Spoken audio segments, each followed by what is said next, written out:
Bien, on s'intéresse maintenant à la recherche des anagrammes du mot pôle.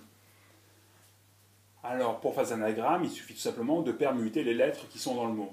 Eh bien, comme première lettre, eh bien, j'ai 4 choix possibles, c'est-à-dire P ou O, puis ou L ou E. Si jamais la première lettre c'est P, eh bien, pour la deuxième lettre, il me reste les 3 autres, O ou L ou E. Si jamais la première lettre c'est P, la deuxième c'est O, eh bien, comme troisième lettre, il me reste L ou E. Et si jamais j'ai choisi P, O et L pour mes 3 premières lettres, il ne m'en reste qu'une seule de possible, ce sera E.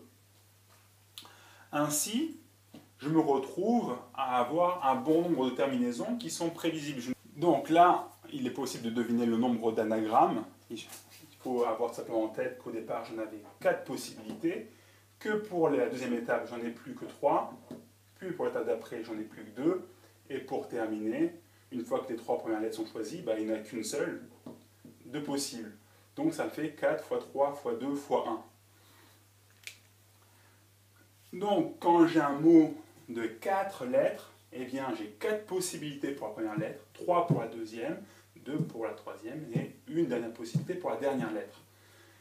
On peut imaginer qu'on s'intéresse à un mot beaucoup plus long, par exemple A, B, C, D, E, F, G, H, et je me demande, j'ai combien d'anagrammes de ce mot très français? Eh bien, j'en ai 8, j'ai 8 lettres, donc je sais que je vais avoir 8 possibilités pour la première lettre, fois 7 possibilités, fois 6 possibilités, fois 5 possibilités, fois 4, fois 3, fois 2, fois 1. Bon, ça peut être long. Imaginez en plus que je m'intéresse à un mot qui est beaucoup plus long que ça fait un calcul qui est long, dont le résultat va être très important. Et ce serait bien d'avoir une notation plus compacte pour pouvoir en parler. Et donc là, la notation que l'on va utiliser, c'est la notation factorielle.